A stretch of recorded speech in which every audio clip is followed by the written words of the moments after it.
लेकिन हमें आना साथ ही था, किसी कारण से आचार संहिता या किसी कारण से डिलीट नहीं हो पाए तो थोड़ा लेट पहुंचे, और लेकिन लगभग साथ जाकर साथ ही रहे हैं। 3 वर्ष इनके साथ रहते, हंसते बोलते कब गुजर गए पता नहीं चला। महाविद्यालय में जब नहीं आते थे, सच कहूँ तो मेरा भी थोड़ा सा ऐसा लगता था कि यार कॉलेज नहीं आया, अजीब सा मन रहता था, मैं शायद जल्दी भी निकल जाता था 3 साल या फिर किसी काम में ज़्यादा जुटे रहते, यही हाल इनका था। हम दिन में 1 या 2 बार फोन पे बात न करें, कॉलेज से जाने के बाद भी ऐसा उसमें कभी पूरे 3 साल में लगभग कभी ऐसा अवसर नहीं आया। हमने अपने मकान से अलावा, पारिवारिक समस्याओं के अलावा, सरकारी नौकरी के अलावा और भी जितनी हमारे आपस में जो कॉमन एक फैक्टर जो थे उनके बारे में किया। और मैं कह सकता हूँ कि पवन जी और मेरे बीच में कोई राज नहीं है। इन्हें मेरी सारी बातें पता है और मुझे इनकी सारी बातें पता है। इनसे मैंने कभी कुछ नहीं छुपाया, इन्होंने मुझसे कुछ नहीं छुपाया। तो और इस बारे में बातें तो बहुत है कहने के लिए, लेकिन पवन जी भी घर की ओर प्रस्थान कर रहे हैं, नज़दीक जाएंगे, 4-5 किलोमीटर अपने घर के आसपास रहेंगे, अच्छी बात है। लेकिन इसके साथ साथ इस महाविद्यालय के नज़दीकी सबसे अभी अगर रहेंगे, देखा जाए हम सब में तो यही रहेंगे। कभी भी आपको आवश्यकता होगी तो आप ही जाएंगे, अभी तो रहने वाले हैं आपके साथ जब तक चार्ज वगैरह की प्रक्रिया पूरी नहीं हो जाती। लेकिन मैं इतना कह सकता हूँ, एक बड़े ही सुलझे हुए व्यक्तित्व के स्वामी है पवन जी। बहुत एक विषय के व्याख्या कह सकते हैं, विशेषज्ञ तो ये है ही, लेकिन इसके अलावा इनकी मास्टरी जो है वो है अपने इस आसपास के परिवेश, सामाजिक परिवेश के बारे में जानकारी, एक प्रैक्टिकलिटी जो होती है, व्यवहारिकता, उसके ये सबसे बड़े मैं कह सकता हूँ। उसमें पूरी तरह से निष्णात है, उसको कैसे कब कहाँ क्या इस्तेमाल करना है अच्छी तरह। अंत में मैं यही कह, मैं भी अकेला ही रहता था, जब भी मुझे भी कई बार ऐसे तनाव के अवसर आते थे परिवार की वजह से या कुछ और किसी किन्हीं कारणों से, तब नंदलाल के साथ रहता था, बात करते थे, सारे शक शुबे दूर हो जाते थे और बिल्कुल तनाव मुक्त होकर अपने काम में लग जाते थे। भोजन बनाना निश्चित रूप से मुझे नहीं आता था, मैं सिर्फ चाय उबाल लेता था, बना लेता था, पी लेता था, इतना मुझे आता था। लेकिन नंदलाल के साथ रह के काफ़ी कुछ चीज़ों में स्किल कह सकते हैं, एक स्किल डेवलपमेंट अपने आप खुद ब खुद हो गया। नंदलाल बड़ा ही परिश्रमी है, मेहनती है, इंटेलिजेंट है, एक बेहद सम्मानित संस्था से बीटेक करने की डिग्री हासिल की है। कुछ वक्त है यहाँ ठहरा, मैंने भी उस तरह का एक दौर अपने 9 वर्ष का करीब निकाला था, एक बहुत छोटी नौकरी से उसको शुरुआत की थी। तो इसे छोटा एक अवसर समझो इस चीज़ का, और मैं ये समझता हूँ कि इसको एक ऐसे अवसर के तौर पर लेना चाहिए कि हमें यहाँ से निकलने के लिए एक कैसे हर चीज जब हम ऊंची छलांग लगाते हैं, हमें एक प्लेटफॉर्म, एक लॉन्चर पैड की जरूरत होती है। तो वो लॉन्चर पैड एक नौकरी हो, इसके बाद हम जहाँ चाहें अपनी योग्यता का प्रदर्शन करें और अच्छी जगह पालें। तो ये नंदलाल से मेरी अपेक्षा है। पवन जी के बारे में तो क्या ही कहूँ, मुझसे दो आपके अपने बोलचाल के लहजे में, अपने एक तौर तरीके में, एक सिंपली वेल रूटीन जो फॉलो करने वाले लोगों में, उनमें सारी विशेषताओं से परिपूर्ण है। आप स्पोर्ट्स में चले जाइए, आप इसे जनरल कह सकते हैं डेबिट वाली प्रोसेस में चले जाइए, कलाकार भी नुक्कड़ नाटक भी अच्छा करते हैं, कलाकार उसमें भी रहेंगे। पढ़ने के हिसाब से देखा जाए तो उसमें तो इनकी मास्टरी यही है, बहुत बड़ी विशेषताओं पर ये पहुंचे। और इसके अलावा भी ऐसे देखा जाए तो इनका व्यक्तित्व है, संपूर्ण है, संतुलित है।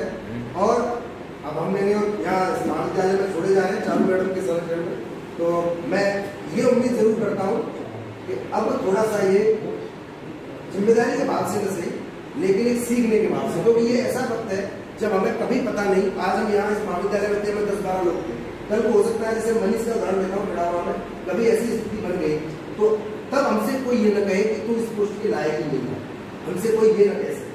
आज भले हम नहीं जानते नंदलाल आज यहाँ है, नौकरी कर रहा है, कल कोई दूसरी पोस्ट पर भी जाएगा, ऐसा कोई काम करना पड़े तब हमसे कोई ये सिर्फ ये न कहे कि तू इस पोस्ट के लायक नहीं है, तुझे मिली कैसे। इसलिए सबसे पहला काम ये होना चाहिए, हमें सारे काम धीरे धीरे करके, मैं कहता हूँ मतलब हमें मास्टर नहीं बनना है किसी चीज़ का, सारे कामों का, लेकिन हर में से थोड़ा, एक कह सकते हैं इंग्लिश में प्रोग्राम चलता है थोड़ा ऑफ ऑल थिंग्स, थोड़ा थोड़ा सभी में से ले लें, उसमें से हर कुछ सीख लें, जिससे कि कभी कोई ऐसी, क्योंकि आपातकाल आता है, पेट्रोल में भी रिजर्व पेट्रोल, मोटरसाइकिल में भी रिजर्व पेट्रोल रखते हैं, तो ऐसे समय के लिए हमें ये सब स्किल्स सीखना जरूरी है। बहुत समय आगे, क्योंकि हम इस सर्विस में जहाँ हैं वहाँ हम ऐसी छोटी सर्विस में जाएंगे नहीं कि हम तैयारी करते हैं, बड़ी सर्विस की वो जा भी सकते हैं, तो वहाँ भी एक विविधता बनी रहती है काम की, लेकिन एक बदलाव की गुंजाइश बनी रहती है। इसलिए ये अपेक्षा जरूर करता हूँ अजय जी से, नंदलाल से, सभी से, अपने आप को ब्रश अप करते रहे।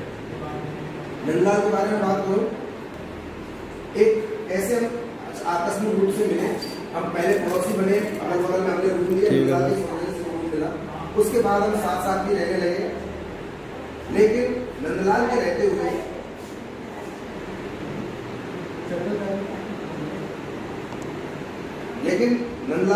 हुए मुझे कभी ये कह सकते हैं या भाग्य कह सकते हैं हमने पा लिया। 10 अक्टूबर 2018 को मैंने यहाँ प्रवेश किया, इस महाविद्यालय में पढ़ा। जब भी आप साथी यहाँ उस समय उपस्थित थे, उनसे मुलाकात हुई। चारू मैडम उनमें से एक है और बाबूजी और चीता जी नंदा उनमें से एक है जो यहाँ उपस्थित थे। यदि सबके बारे में यद्यपि कुछ कहना एक तरह से जब हम विदाई समारोह में होते हैं थोड़ा अजीब सा लगता है कि संभवतः किसी व्यक्ति ने यह एक फॉर्मेलिटी के नाते से कहा होगा, लेकिन वास्तविक रूप में ऐसा नहीं।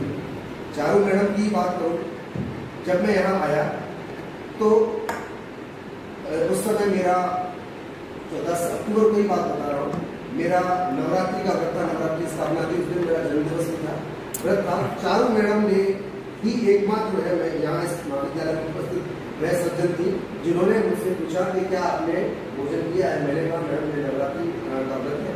तो तुरंत उन्होंने जो भी व्रत की जो सामग्रियाँ भोजन के लिए उपलब्ध होती है वह मुझे और मेरे कजिन जो पधारे थे उनके लिए उपलब्ध कराई। तो मेरा कजिन जो मेरे साथ आया था, हमने आपस में चर्चा हुई स्वाभाविक रूप से कि यार ये अच्छा है कि ऐसी भद्र महिलाएं भी यहाँ इस महाविद्यालय में तुम्हें उपस्थित है, बहुत ज़्यादा दिक्कत तुम्हें नहीं आने वाली है। तब से लेकर के आज तक, आज के दिन तक चारू मैडम ने ठीक वैसे ही मेरा ख्याल रखा जैसे कोई एक बड़ी बहन रखती है। मैं बहुधा व्रत वगैरह कर लिया करता हूँ, चारू मैडम भी अध्यात्म से जुड़ी हुई महिला है तो व्रत वगैरह वो भी करती हैं। मेरे बिना कहे न कहे उन्हें ये पता था कि आज दिलीप जी का व्रत है, उसी हिसाब से व्यंजन बनकर व्रत के यहाँ आ जाते हैं।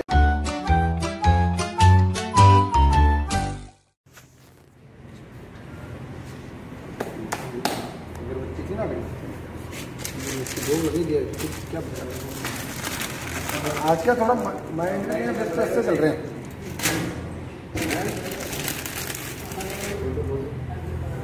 ये सब सारी चीजें ना चक्रधारी जी को संभालवा में चले जाना है, शाम को रहते हैं लगाते हैं। ये ऐसा काम हो गया खुद की बरात में कितनी नाच रहे अरे यार दूसरे के मजे दूसरे के मतलब आज में नहीं बचे मगर तुम्हें देखो दूसरे की बरात मांडे जाते हैं, खुद की मांडे जाती है। ऐसा मौका आया कि कुंदन का मौका चला गया, फिर वापस आने वाला है। हमारे घर की पंडित जी हो जाती है, हमारे घर में करना पड़ता है। पवन सर के साथ वही हो रहा है। भाई शिवराज इस पट्टी के पीछे रह गया, इसमें पीछे कैसे रह गया?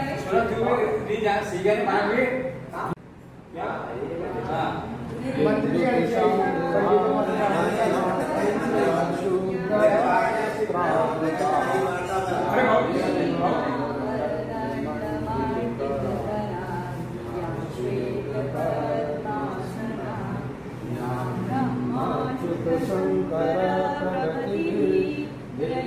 सदा वंदिता सामां पातु निश्चेषया ओम पांकर सरस्वती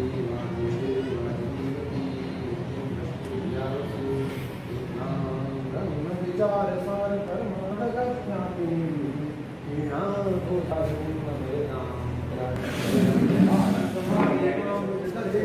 पद्मासने